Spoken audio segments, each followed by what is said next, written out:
Bismillahirrahmanirrahim. Assalamualaikum warahmatullahi wabarakatuh.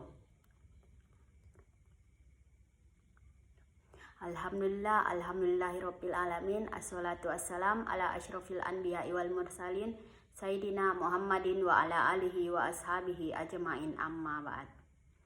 Alhamdulillah, itulah sepatah kata yang pantas kita ucapkan pada kesempatan kali ini, di mana Allah Subhanahu wa Ta'ala masih memberikan kita berbagai macam nikmat, baik itu nikmat kesehatan, nikmat kesempatan, dan yang terlebihnya lagi yang dinamakan nikmat iman dan Islam.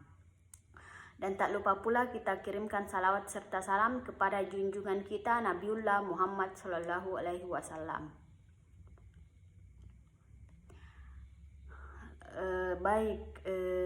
Bagaimana kabarnya semua? Baik, oke.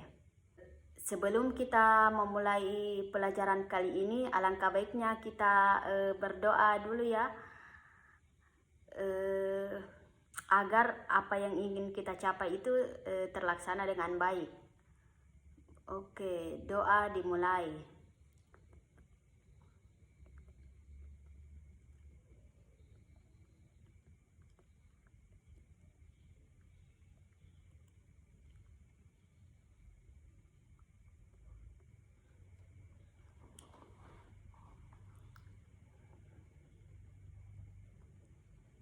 Sudah ya?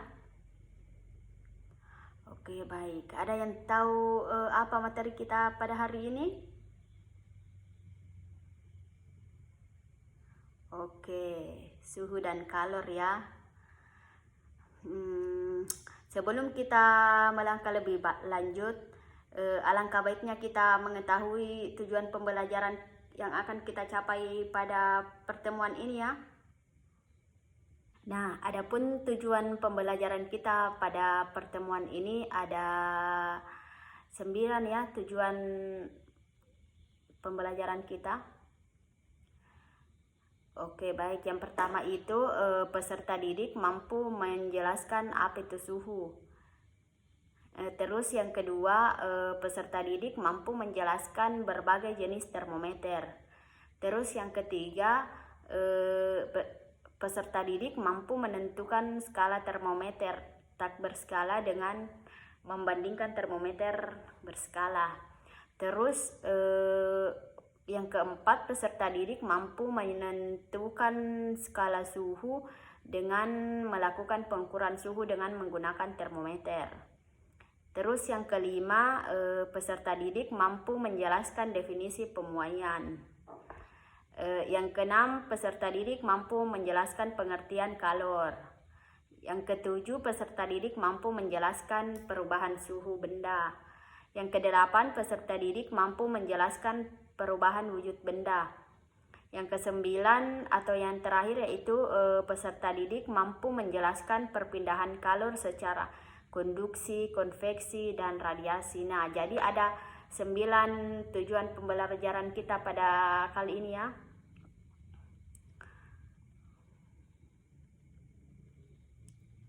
Oke, sampai di sini ada yang sudah tahu apa itu suhu? Oke, jadi suhu merupakan derajat panas dinginnya suatu benda kan? Ya. Ada yang tahu contoh suhu dalam kehidupan sehari-hari? Silahkan angkat tangan. Contoh suhu dalam kehidupan sehari-hari. Tidak ada? Oke, baik, saya lanjut ya. Jadi contoh suhu dalam kehidupan sehari-hari kita itu ada contohnya perubahan suhu dari pagi ke siang, perubahan suhu air yang dimasak yang tadinya dingin menjadi panas kan. Terus perubahan suhu air, adapun alat yang digunakan untuk mengukur suhu, yaitu termometer. Nah, termometer ini terbagi lagi, ada termometer digital, termometer raksa, dan termometer alkohol. Nah, pada termometer tersebut ada 4 skala ya, ada skala Celsius, Reaumur, Kelvin, dan Fahrenheit. Pada skala Celsius, titik tetap bawah ditandai dengan 0 derajat Celsius dan titik tetap atas ditandai dengan 100 derajat Celsius. Sedangkan pada skala Fahrenheit, titik tetap bawah ditandai dengan 32 derajat Fahrenheit dan titik tetap atas ditandai dengan 212 derajat Fahrenheit. Sedangkan pada skala Kelvin, titik tetap bawah ditandai dengan angka 273 Kelvin dan titik tetap atas ditandai dengan 373 Kelvin. Nah, pada skala Reaumur, titik tetap bawahnya itu 0 derajat Celsius dan titik tetap atas ditandai dengan 80 derajat Reaumur. Nah, contohnya itu sebuah benda suhunya 50 derajat Celsius. Jika alat ukur temperatur diganti dengan skala Fahrenheit, nilai temperatur menjadi A. 122 derajat Fahrenheit, B. 90 derajat Fahrenheit, C. 72 derajat Fahrenheit, D. 60 derajat Fahrenheit, dan E. 50 derajat Fahrenheit. Jadi, pengerjaannya itu seperti ini.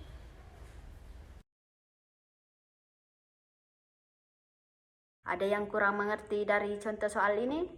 Silahkan diangkat tangannya. Karena sebentar Ibu akan berikan soal tugas ya. Akan berikan tugas kalian. Nah, sekarang kita melangkah ke materi pemuaian. Ada yang tahu apa itu pemuaian?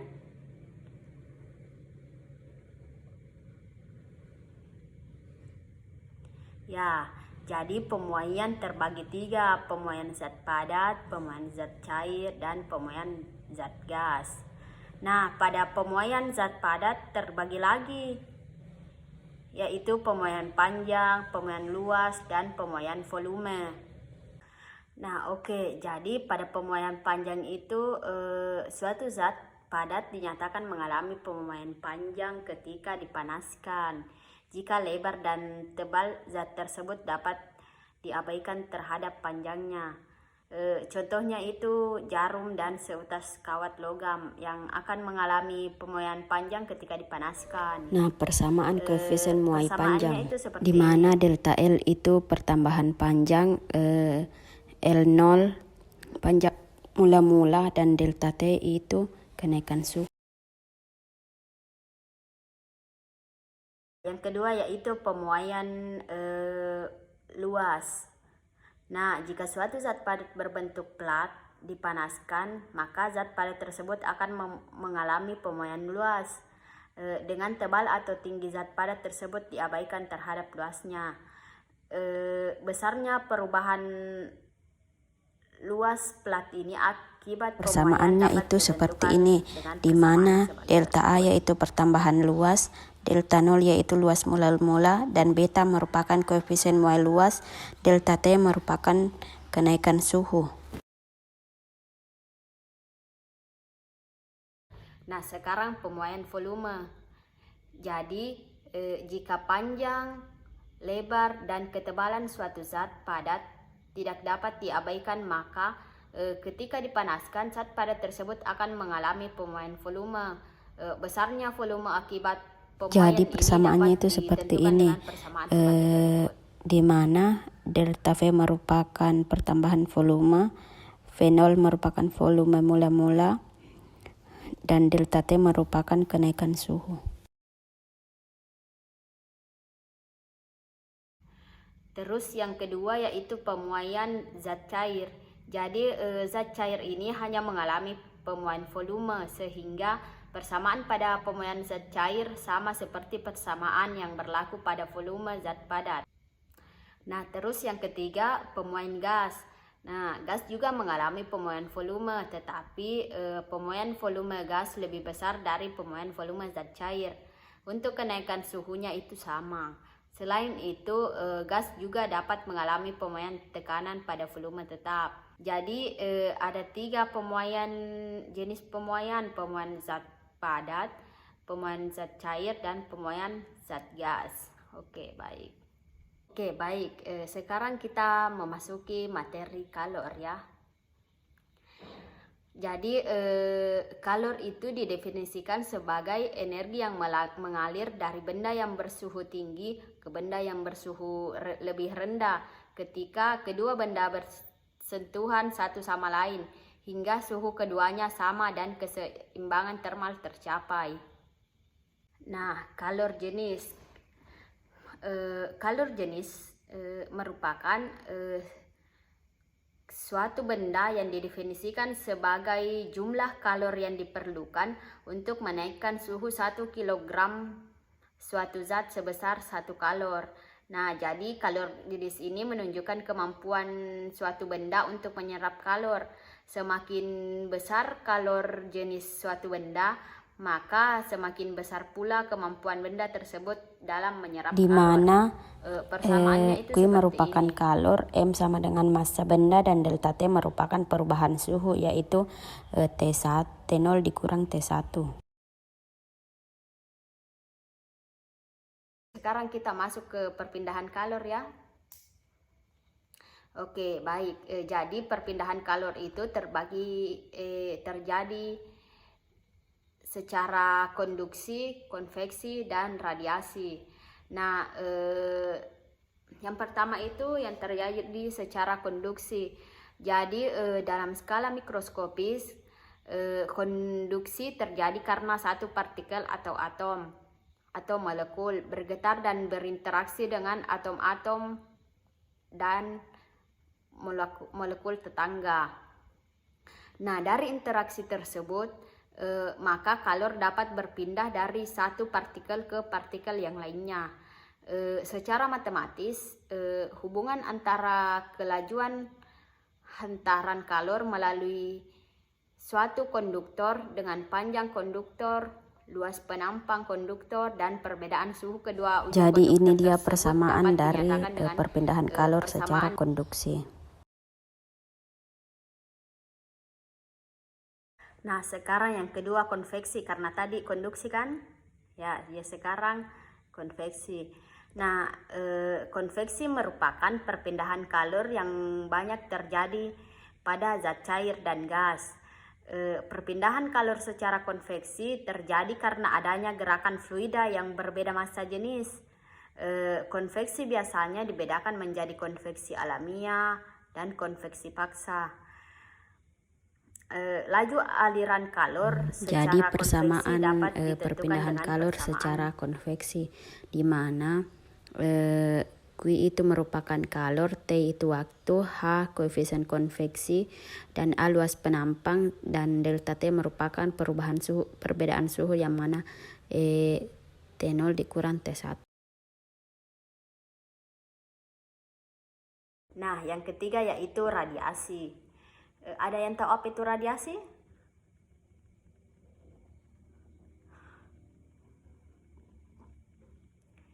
Nah, radiasi merupakan salah satu perpindahan kalor dalam bentuk gelombang elektromagnetik tanpa melalui suatu zat perantara.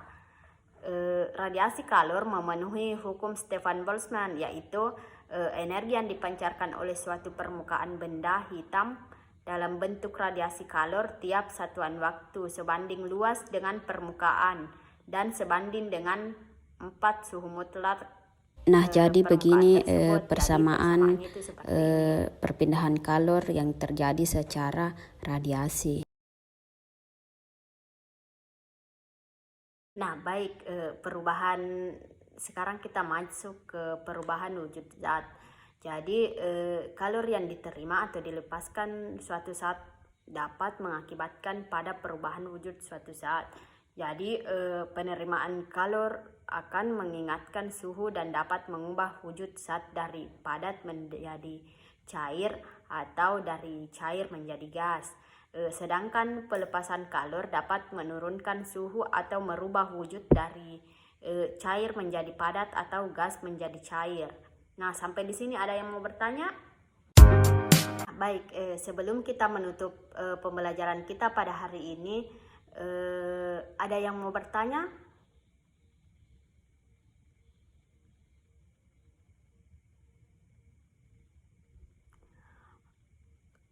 Kalau begitu sudah paham semua ya?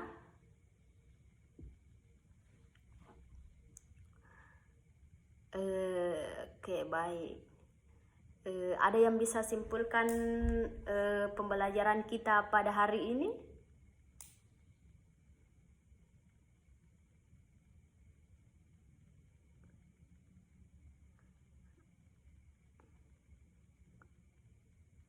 Coba satu orang saja. Ayo, siapa?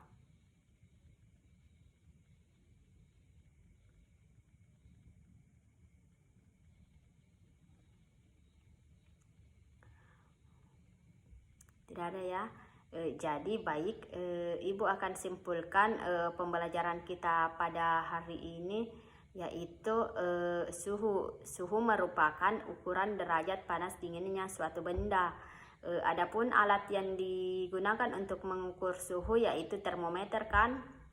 Nah, pada termometer tersebut ada 4 skala yang digunakan, yaitu ya skala Celcius, skala Reaumur, skala Fahrenheit, dan skala Kelvin. Nah, ada yang tahu pemuaian itu terbagi berapa? Ya betul, terbagi 3, pemuaian zat cair, pemuaian zat padat, dan pemuaian zat gas. Nah, pada pemuaian zat padat itu terbagi lagi kan? Ada pemuaian panjang, pemuaian volume, dan pemuaian luas. Ya, oke, sampai di sini dulu pembelajaran kita pada hari ini ya. Jangan lupa dipelajari kembali bukunya, karena minggu depan Ibu akan tanya-tanya kalian ya. Sebelum melangkah ke materi selanjutnya, Ibu akan tanya-tanya kalian. Oke. Oke, Ibu tutup ya pembelajaran kita pada hari ini. Semoga kalian semua sehat walafiat. Oke, baik. Sekian pelajaran kita pada hari ini. Kurang dan lebihnya mohon dimaafkan. Assalamualaikum warahmatullahi wabarakatuh. Jangan lupa belajar kembali ya.